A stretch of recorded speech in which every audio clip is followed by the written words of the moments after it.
So we're going to do some printing using the acrylic paint. So I've got the two of the standard eco acrylic paints, vermilion and yellow ochre. I've also got some metallic ones as well, and so I've got orange, red and pink in that, because I'm thinking I'm going to do some pages ready for perhaps the sunset part, so that's what I'm thinking of. I've already got some previous pages that I've done with some sea ones. I've actually brought this piece of newspaper, which is what was protecting the surface when I did some other painting with some blue eco paint, so that's, I can tear that up as well.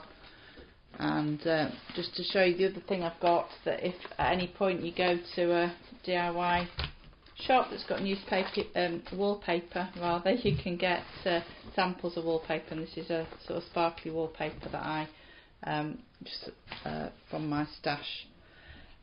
So you need something that's quite flat. So I've got my messy mat, but I want something else on top as well. So this is just a piece of plastic from the front of a folder.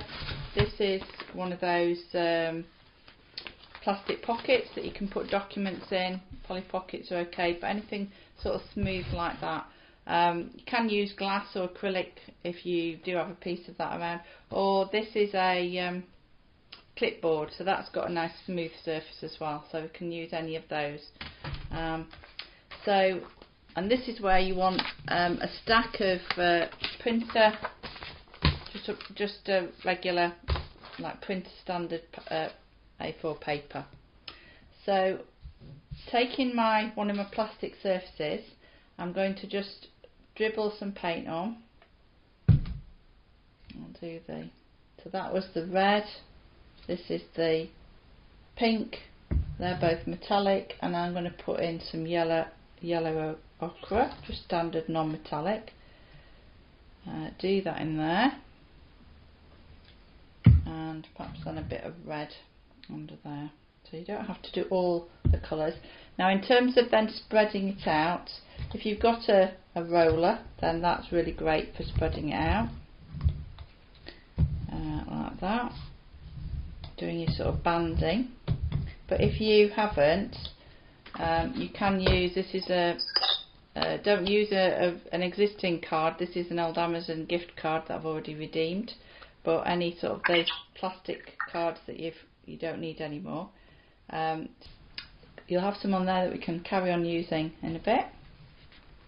And then so I've got the paint spread out onto my piece of plastic on there, and I'm just going to put my sheet of paper down on there.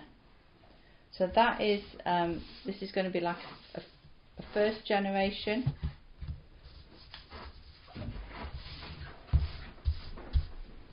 You can, if you've got a sponge brush, you can smooth that over if you want some more even coating on there as well, and then just pull it off. No.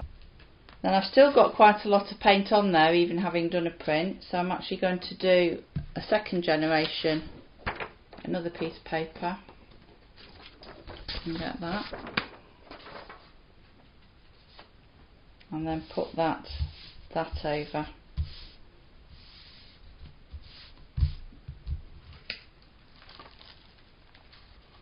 And then you get less coming off that time, but you can still get a nice pattern in there.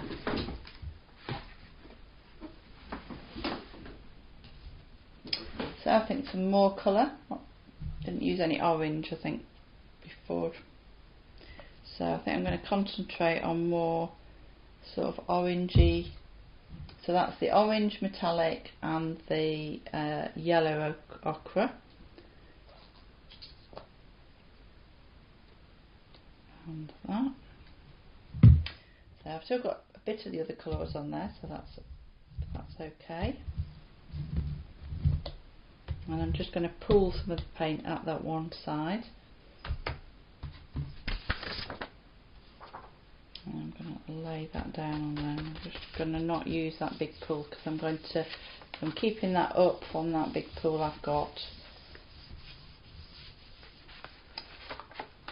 And that's that one.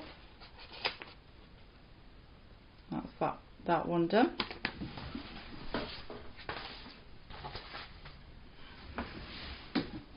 So this time I'm going to didn't want that picked up. I'm going to roll it back over, and then there's probably lots of things you've got around to make marks with. So I've got a fork here, so you can do sort of wavy lines or more straight lines in there, and then play around with other things. I've got a milk bottle top here, and I'm making some circular shapes in there.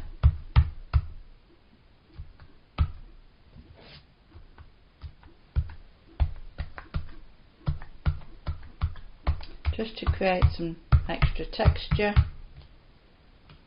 I'll leave it at that one for that one. I'll show you the other two things I've got for another one.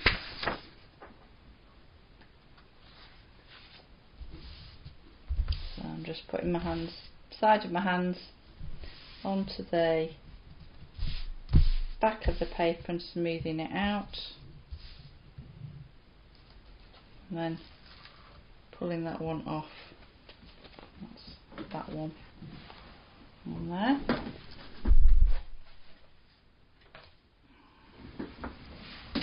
And actually we usually just put our pieces of paper to dry flat, but if you do have them drying not quite so flat, you do get some interesting texture to use in there.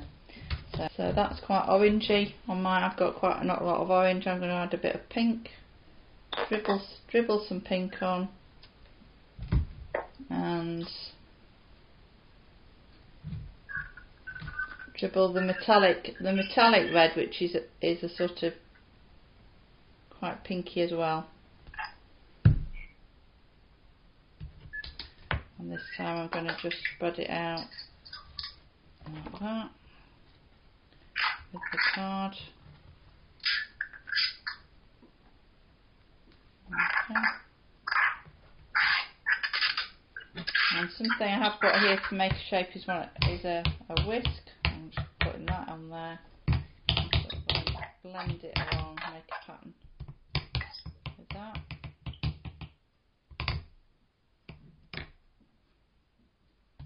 Try that one. So this is a first generation one.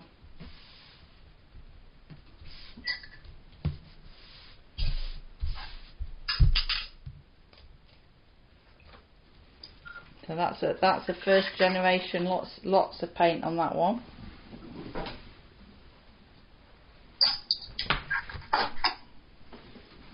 And I'm going to try second generation.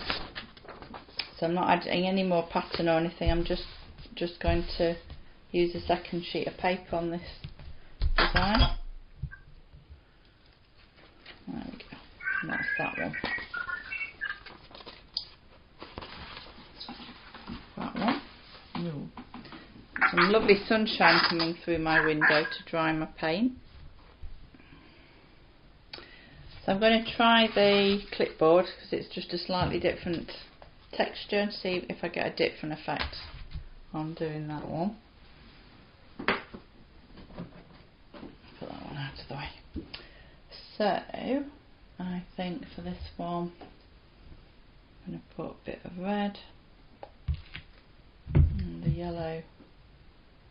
So this is the non-metallic, so red and yellow ochre, and I'm going to roll it to start with in the band. So I like that nice banding effect. But then I'm going to use my whisk and put the whisk over just to create a bit of extra pattern.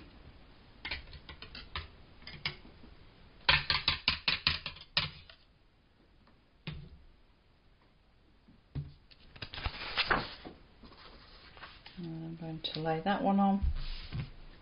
So side of my hands again. I'm going to smooth it out and pull it off. That's the first generation, lots and lots of paint on that one. And the second generation. So if you end up with lots and lots of white left on a piece of paper, you might want to use that in your collage, but if you don't, you could use it as like a writing page. So if you've only got a little bit of paint on and a lot of white, then you can use it as a writing page to write on, but with a bit of pattern on.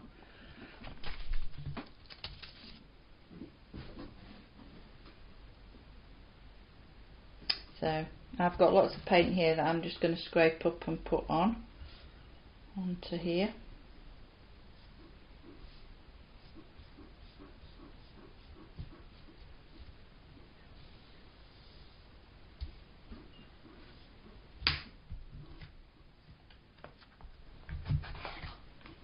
And sometimes when you're using up your paint, you're not like this, you're getting a really nice design just by spreading out what you've got on there. Let's just pick this up, a bit more paint on here.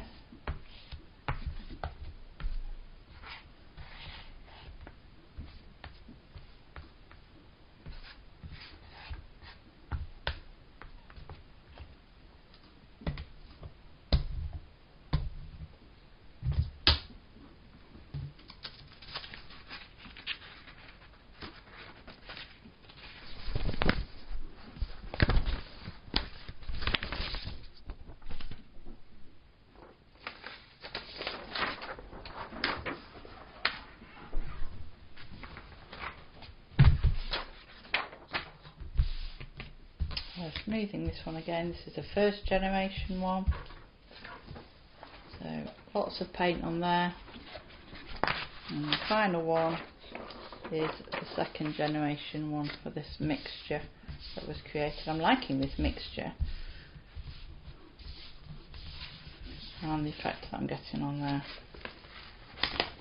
And then you can sort of lay it back down and pick a bit more paint up. At this clearing up stage you can actually use paper to do the clearing up. I'm going to put that on one side, and I'm just going to clear my messy mat up a bit with some clean paper.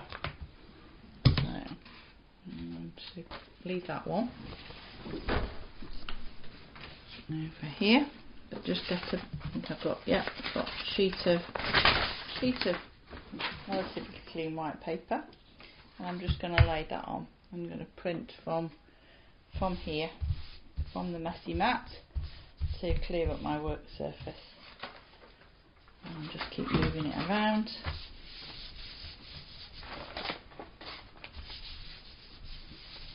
And I really like this kind of organic design that you end up getting. Really enables you to play really without thinking too much about where you're putting the paint, and then you can choose where you want to use that in the collage. So that's my clearing up piece from clearing up my mat, getting any paint that's gone over on there. So I'll leave that to dry. And the next stage really is just to either leave them to dry or to use a hairdryer to let them dry.